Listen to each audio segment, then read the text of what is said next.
What's up guys, this is Chris here, and today we've got a wheel gun for you.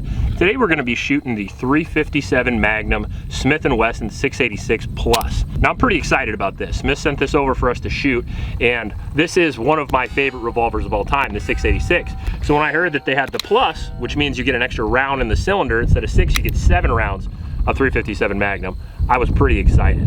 Now this is a decent size for a revolver. This is a 3-inch, and this one has an HD front sight on it with an adjustable rear. We have a double single action system in here with a very, very nice hammer if you want to run the hammer, which I do a lot. I like the Smith & Wesson revolvers because of the way the cylinder comes out. I like that push forward, it feels very natural. On top of that, we have a steel frame on this, so it's going to control the recoil very, very well, except not be too heavy. Now the rubber grip on here feels really good, and the stainless look is one of my personal favorites, so I'm very excited to shoot this, and we'll go out and pop some rounds through it. We've got some 38 special today, we got some 357. We're going to shoot it up close and fast, and we're going to shoot it at distance to see whether this wheel gun is right for you. Now before we do that, I do want to mention my Patreon supporters. Thank you guys very much. It's because of you guys we have ammo and cool stuff on the channel. And if you want to support the channel, let's say hooking us up with some Blazer Brass, we appreciate that. Just go to the link in the description and sign up. Also in that description is a link to a local shelter named Iowa. It's the YSS. It's a local youth homeless shelter, and I'd really appreciate it if you would go down to that link. It'll bring you right to the donate page, and you could donate a few bucks. But without further ado, let's check this out.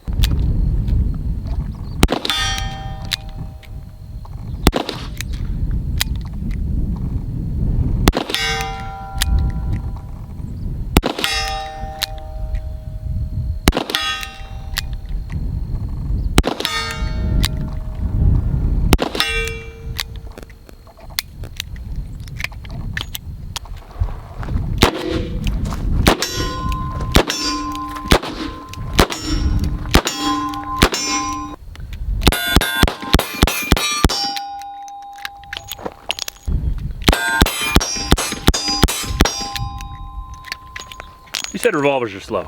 That thing's f***ing sick. I would f*** somebody up with that. This one, I love the 686. And the 686 Plus Performance Center with that 4-inch barrel moves so good. I shot that a lot better than I thought. I haven't shot a revolver in like 6 months.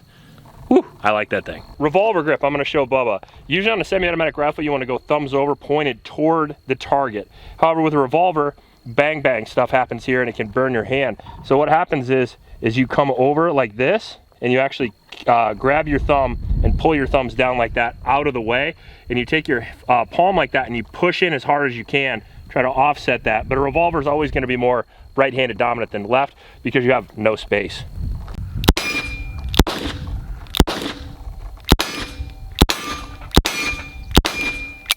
That was good. That was good.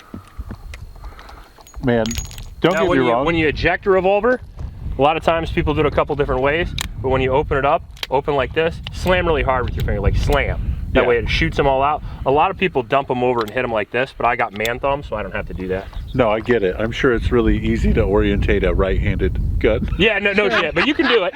And when I hold the cylinder, I usually grab it like this. Okay. That way I have total control of the gun. I just saw that on Jerry Michalek. So like if you want to slam it, you can bring it over and you have total control over it. When you want to load it, you have total control, and you can move the cylinder at will. A lot of times people try to reload with their strong hand, and this shit just moves all over the place and it's just inefficient.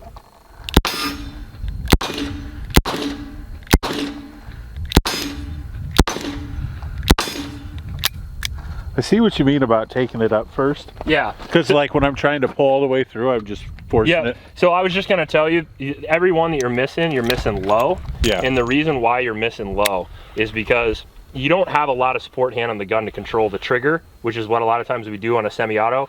Like our trigger control can kind of suck if our grip's really good. It's harder to get a good grip, and then when you're pulling low and you pull the gun down. Okay. And then you're left-handed, so when you're pulling the gun down, you're usually pulling it low and right. So a lot of times you're seeing the rounds go right below his right side there. Okay. And that's classic revolver trigger control from a semi-automatic guy. And the way to kind of weed that out is just look at the front sight, look at the target, get a good solid grip before you shoot, feel the gun, watch the front sight, and slowly move through the trigger, kind of feel the linkage, know when you're about to creep. People say that revolvers are obsolete, but a 7-round 357 could f up somebody's whole day, especially if you could shoot. Yeah. They're simple, they're reliable, they work inside a pocket, which is nice. The other good thing about revolvers, they work inside close with like grappling really well. Because if like we're grappling, I get you in like underhooks, or if I get you in a collar tie and I press the gun into you like a semi-auto, it's not gonna work, but a revolver will.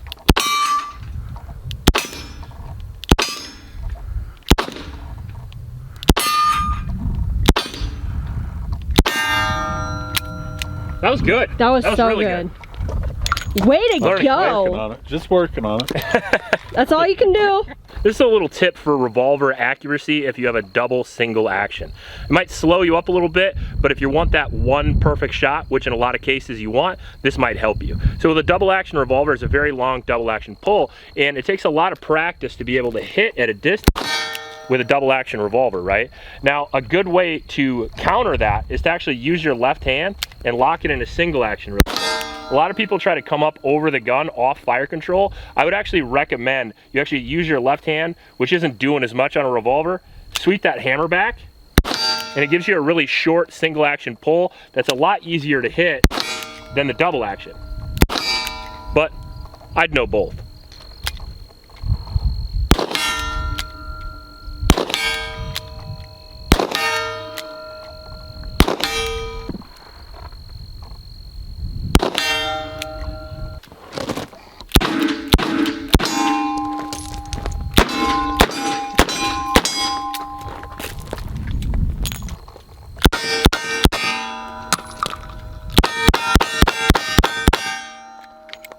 New York reload. How far are we back? Right now, I am loading a bunch of rounds very optimistically at 100 yards. A 4-inch 357 should be able to hit that. It's just a matter of whether I can hit that.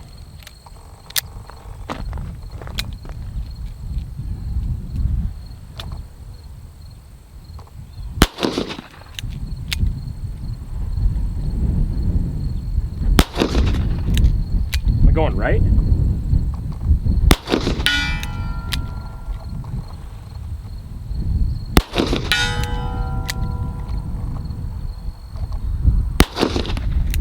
Still a little right.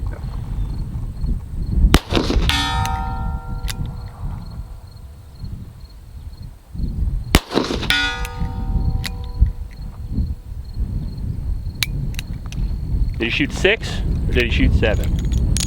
He shot 7, but he's got 1 left.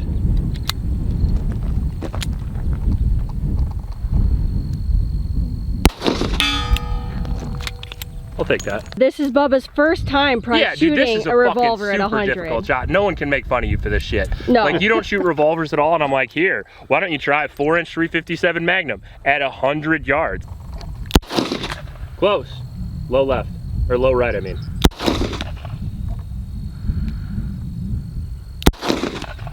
Left. Left. Left. And low. Very low. God damn. Hey! Skipped it in. You hit the dirt first. Slow and smooth on that trigger pull. Slow.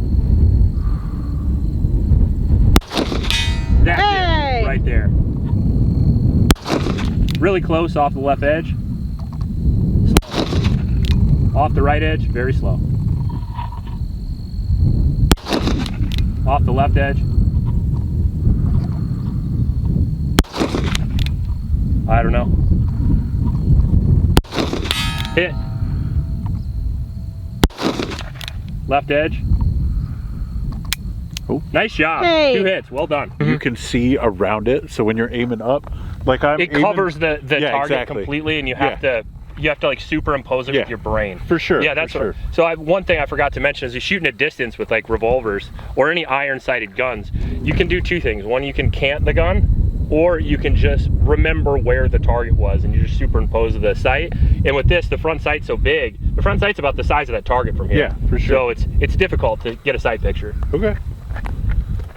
This is one of the problems with iron sights versus It's red true. dot. Dots are superior, but dots do die. And Yep. the reality of confrontations in real life for a civilian is usually like 0 to 10 yards, in which case, in my opinion, it makes no difference for me. Yep. Now, it might for you guys, but for me, I mean, I'd prefer to have the reliability of iron sights in close, and that's why I personally carry iron sights most of the time. All right, well, how'd it go with the 686 Plus? Exactly as I expected. Awesome. Now, Smith is a company that makes phenomenal revolvers, in my opinion, the best revolvers, especially for the money. And I think the 686 Plus is probably one of their flagship products and one of the revolvers I would recommend the most. The 686 is my overall favorite revolver of all time, and the Plus just adds a round. On top of that, we got the 3-inch variant, which is pretty good for home defense, pretty good for concealed carry, a great all-around, sort of a Glock 19-esque revolver. Man, if this isn't one of the best revolvers I've ever shot, I don't know what it is. We have a couple hundred rounds for the cylinder on this now, and we haven't cleaned this, and it's running great. It feels great. The trigger is absolutely fantastic, as I can show you right here. The double action is very smooth, very lightweight, and the single action pull is, ooh, 1911 good. Very, very good trigger pull. On top of that, we have a really good HD front sight with some serrations on there for glare, and we also have an adjustable rear. The serrations on the hammer feel really good, so if you're fanning the hammer, that feels great. The grip is phenomenal as well. A little bit small for my hands, but obviously it didn't bother me in shooting, and if you're gonna carry the gun, a smaller grip is always going to be better. Large trigger guard there feels really good. The knurling on the cylinder latch feels great. The cylinder is very smooth, and obviously having 7 shots of 357 Magnum is a lot of fun out on the range. And the majority of what we shot today was 38 Special, and it ran that great as well. Obviously 38 Special is more economic, and it's just a little bit lower recoil for everybody because we had a lot of newer revolver shooters out there today. Bubba in particular was really going after it today and got a lot better on this gun by the end. That's one of the things about revolvers that you have to remember is they're sort of an expert's gun. A lot of people say, get a revolver, it's easy to shoot, it's easy to load. None of those things are really all that true. I mean, in all fairness, in my opinion, it takes a little bit more skill to load and operate and run a revolver than I think most people think it does. And if you just have a loaded magazine already, you stick it at 9mm, you point it at the target, and you pull that 3-pound or 4-pound trigger, that's a lot easier to do than putting 7 different rounds into a cylinder here and then pulling what is probably more like an 8 or 9-pound trigger. The great part about that is the simplicity of the revolver lends to reliability and durability under stress. Now, you have to clean these things. A lot of people say you don't. You do. But what I like about the revolver is in the situation, in the middle of a grappling match or a fight for your life, this thing is going to work if you pull the trigger, and that is very, very nice. On top of that, they are pretty simple to use regardless, and most people know how to run one of these simply from the movies. You know, you open the latch, you load the thing, you shut the thing, you pull the trigger. It's pretty easy, but there's a lot of nuance in there. The trigger is a lot harder to pull back to the rear without deviating the sights than a semi-automatic pistol, and the grip is a little bit harder to hold on to than a semi-automatic pistol because you get a little bit more recoil and you get a little bit more height over bore with a little bit smaller grip circumference and grip surface, so you have to change your grip a little bit to shoot a revolver. That being said, if you know what you're doing, the damn thing works extremely well, and this is a very formidable design. Now, being a very, very good revolver, you are going to pay a little bit of a price for it. These have gone up in price over the years, and that's probably because of their excellent track record of durability and reliability. But the reality is that these are not cheap. These are coming in between $900 and $1,000, depending on where you find them, and that's a lot of money for a 7-shot gun. So you have to know what you want, and you have to be interested in one of these to appreciate it, but man, if this isn't a badass gun. If you revolver guys out there don't have a hold of one of these yet, I would absolutely recommend it. This is certainly one of my favorite revolvers I've shot in a long time. Super shootable, super accurate, even out to 100 yards, and up close it's really fast because of that trigger. Now, the steel frame in the gun gives it a little bit of weight, so even when you're shooting heavier loads, you can shoot them really, really quickly, which is a big advantage over a lightweight design like my 327 here. Now, this guy kicks a lot more than this does due to the 1-inch barrel on this guy as opposed to the 3. 2 inches help out a lot. Your wife says it doesn't, but it does. And on top of that, the extra 4 or 5 ounces you get from the steel frame really, really tames that recoil, makes it a very, very shootable gun. Now, on the offside, that if you're going to carry this gun, you're going to have to carry that weight, but I really, really think it's worth it, especially if you get into the larger calibers, to have more recoil control, to be able to shoot that gun effectively and quickly. I think that's more important than a little bit of weight savings, in my personal opinion, but opinions may vary. Overall, the gun's smooth, it's fast, it's accurate, it looks good. What's not to love? If you like this video, please like and subscribe. Please help out your local homeless shelters, and remember to recycle. I'll check you later.